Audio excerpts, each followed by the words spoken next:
Variety ഒക്കെ വേണ്ടേ? ഇന്നത്തെ റെസിപ്പി ഒരു വെറൈറ്റി ആയിട്ടുള്ള ഫിഷ് ഫ്രൈ ആണ്. Welcome to Cooka's Magic. മാങ്ങ ഒക്കെ ഇട്ട് വറുത്ത മീൻ കഴിച്ചിട്ടുണ്ടോ? നമ്മൾ ഇന്ന് ഉണ്ടാക്കാൻ പോകുന്നത് മാങ്ങ ഇട്ട് ഉള്ള ഒരു ഫിഷ് ഫ്രൈ ആണ്. നമ്മൾ എപ്പോഴും മാങ്ങായിട്ട് മീൻ കറിയല്ലേ എടുക്കാറുള്ളത്. നമുക്കിന്ന് ഒരു ഫിഷ് ഫ്രൈ ഉണ്ടാക്കി നോക്കാം. അപ്പോൾ കണ്ടു നോക്കിയാലോ?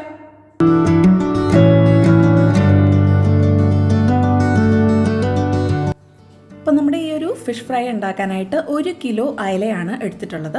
അത് നന്നായിട്ട് ക്ലീൻ ചെയ്തതിന് ശേഷം വരഞ്ഞു കൊടുക്കുക. നമ്മൾ വരയുമ്പം നല്ല ഡീപ്പായിട്ട് വരയണം, അപ്പോഴേ മസാലയൊക്കെ അകത്തോട്ട് പിടിക്കുകയുള്ളൂ. ഇനിയും ഇതിന് വേണ്ട അരപ്പ് പ്രിപ്പയർ ചെയ്യാം.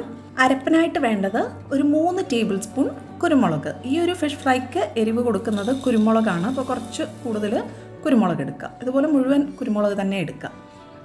ഇത് പെരിഞ്ജീരകം 1.5 ടേബിൾ സ്പൂണാണ് ഞാൻ ചേർക്കുന്നത്. നമുക്ക് വേണമെങ്കിൽ പെരിഞ്ജീരകത്തിൻ്റെ ഫ്ലേവർ ഒരുപാട് ഇഷ്ടം അല്ലെങ്കിൽ 1 ടേബിൾ സ്പൂൺ എടുത്താൽ മതി. ഇത് വെളുത്തുള്ളി 1 കുടം എടുക്കുന്നുണ്ട്. ഒരു 10-15 അല്ലി വെളുത്തുള്ളി എടുക്കുക, നാടൻ വെളുത്തുള്ളി. ഇഞ്ചി വെളുത്തുള്ളിയെക്കാട്ടിലും കുറവ് മതി. ഇതുപോലെ ഒരു കഷ്ണം ഇഞ്ചിയാണ് എടുക്കുന്നത്. ഇനി നമുക്ക് ഇതിലേക്ക് വേണ്ടത് ഒരു 2 പച്ചമുളക്. എൻ്റെ കയ്യിൽ ഇപ്പോൾ കാന്താരി ഇല്ലാത്തതുകൊണ്ടാണ് ഞാൻ പച്ചമുളക് എടുക്കുന്നത്.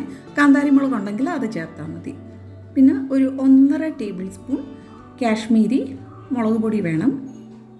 ഒരു 1/4 ടേബിൾ സ്പൂൺ മഞ്ഞൾപ്പൊടി, ഒരു നുള്ള് ഗരം മസാല, അതുപോലെ ഒരു നുള്ള് കായപ്പൊടി. ഇനി ഈ ഒരു ഫിഷ് ഫ്രൈക്ക് നമ്മൾ പുളിക്കായിട്ട് ചേർക്കുന്നത് മാങ്ങയാണ്. നാരങ്ങാനീരോ വിനീഗറോ ഒന്നും നമ്മൾ ചേർക്കുന്നില്ല. അപ്പോൾ ഈ ഒരു മാങ്ങയുടെ 1/4 പോർഷനാണ് ഞാൻ എടുക്കുന്നത്. ഈ മാങ്ങയ്ക്ക് അധികം പുളിയില്ലാത്തതുകൊണ്ട് ഇത് ഇത്രയും ഞാൻ എടുക്കുന്നുണ്ട്. ഒരു 5-6 പീസ് എടുത്തിട്ടുണ്ട്.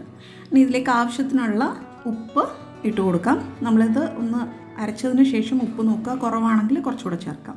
നല്ല ഫ്രഷായിട്ടുള്ള കറിവേപ്പില, 2 തണ്ട് കറിവേപ്പില ഇട്ട് കൊടുത്തു. വെളിച്ചെണ്ണ ഒരു 2-3 ടേബിൾ സ്പൂൺ നല്ല പച്ച വെളിച്ചെണ്ണ ഒഴിച്ചു കൊടുക്കുക.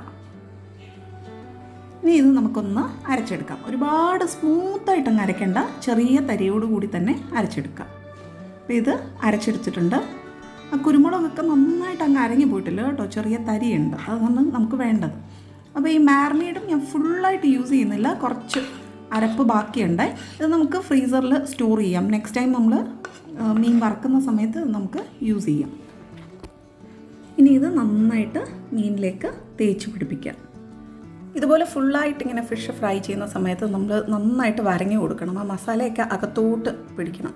അതുപോലെ വയറിൻ്റെ പോർഷനിലും എല്ലാം മസാല പുരട്ടണം. നമുക്ക് എന്നാലേ ഓരോ ബൈറ്റിലും നമുക്ക് ആ മസാലയുടെ ഒരു ഫ്ലേവറും കൂടെ കിട്ടണ്ടേ. നന്നായിട്ട് മസാല കോട്ട് ചെയ്യണം കേട്ടോ ഫിഷിൽ. ഇതിപ്പം അത്യാവശ്യം എരിവുള്ള ഒരു ഫിഷ് ഫ്രൈ ആണ്. നമുക്ക് ഒരുപാട് സ്പൈസി ആയിട്ട് വേണ്ടാന്നുണ്ടെങ്കിൽ ആ കുരുമുളകിൻ്റെ അളവ് കുറയ്ക്കുക. പിന്നെ കാശ്മീരി മുളക് പൊടി എടുത്തത് അതും കുറയ്ക്കുക. അങ്ങനെ മാറ്റം വരുത്തുക. ഇതിപ്പം മസാലയൊക്കെ ഞാൻ നന്നായിട്ട് പുരട്ടിയിട്ടുണ്ട്. ഇനി ഇത് ഒരു 15-30 മിനിറ്റ്സ് ഒന്ന് റെസ്റ്റ് ചെയ്യാൻ വേണ്ടിയിട്ട് വെക്കാം. അത് മതിയാവും. മാക്സിമം 30 മിനിറ്റ്സ് വെക്കുക. ഇപ്പോൾ ഒരു അരമണിക്കൂർ കഴിഞ്ഞിട്ടുണ്ട്. ഇനി നമുക്കിത് ഫ്രൈ ചെയ്തെടുക്കാം. അപ്പോൾ നല്ല വെളിച്ചെണ്ണയിൽ ഫ്രൈ ചെയ്യുക. ആ വെളിച്ചെണ്ണയുടെ ഫ്ലേവറൂടെ വരുമ്പോഴായിരിക്കും ഫിഷ് ഫ്രൈയുടെ ടേസ്റ്റ് ഒന്നുകൂടെ കൂടുന്നത്. ഇതിങ്ങനെ താഴെ ഒട്ടുപിടിക്കുമെന്ന് പേടിയുണ്ടെങ്കിൽ ഒരു 3 തണ്ട് കറിവേപ്പില വെച്ച് അതിൻ്റെ പുറത്ത് മീൻ വെച്ച് കൊടുക്കുക കേട്ടോ. അപ്പോൾ ഒട്ടും താഴെ പിടിക്കില്ല. അതുപോലെ നമ്മൾ ഇട്ട് കൊടുത്ത മസാല ഫുൾ ഈ ഫിഷിൽ കൂട്ടായിരിക്കും. നമ്മൾ അരിപ്പൊടിയും കോൺഫ്ലവറും ഒക്കെ ചേർത്ത് നമ്മൾ ഫ്രൈ ചെയ്യുമ്പോൾ എങ്ങനെ കൂട്ടായിരിക്കുന്നു അതുപോലെ തന്നെ ഒട്ടും എണ്ണയിൽ പോവില്ല മസാല. കണ്ടോ, നന്നായിട്ട് ഫിഷിൽ തന്നെ കൂട്ടായിരിക്കുന്നുണ്ട്. മീൻ വറക്കുമ്പം നമ്മൾ ഒരിക്കലും തീ കുറച്ച് വെച്ച് മീൻ വറക്കരുത്. ഒരു മീഡിയം ഹൈ ഫ്ലെയിം മെയിൻറ്റെയിൻ ചെയ്യുക. തീ കുറച്ച് നമ്മൾ ഫിഷ് ഫ്രൈ ചെയ്ത് കഴിഞ്ഞാൽ അതിൻ്റെ ആ ഒരു ജ്യൂസിനെസ് ഉണ്ടല്ലോ ഫിഷിൻ്റെ, അതങ്ങ് നഷ്ടപ്പെട്ടു പോകും. ഇതിപ്പം മീനൊക്കെ നന്നായിട്ട് മൂത്തിട്ടുണ്ട്. ഞാൻ എണ്ണയിൽ നിന്ന് കോരി മാറ്റുകയാണ്.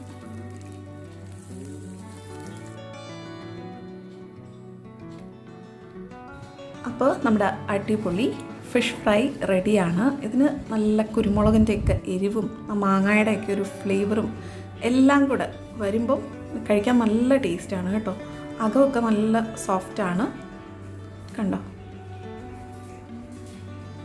ഇനി നല്ല പച്ച മീനൊക്കെ കിട്ടുമ്പോൾ, നല്ല ഫ്രഷായിട്ടുള്ള മീനൊക്കെ കിട്ടുമ്പോൾ തീർച്ചയായിട്ടും ട്രൈ ചെയ്ത് നോക്കുക. അപ്പോൾ നമുക്ക് മറ്റൊരു നല്ല റെസിപ്പിയുമായിട്ട് വീണ്ടും കാണാം. Stay tuned. ബൈ.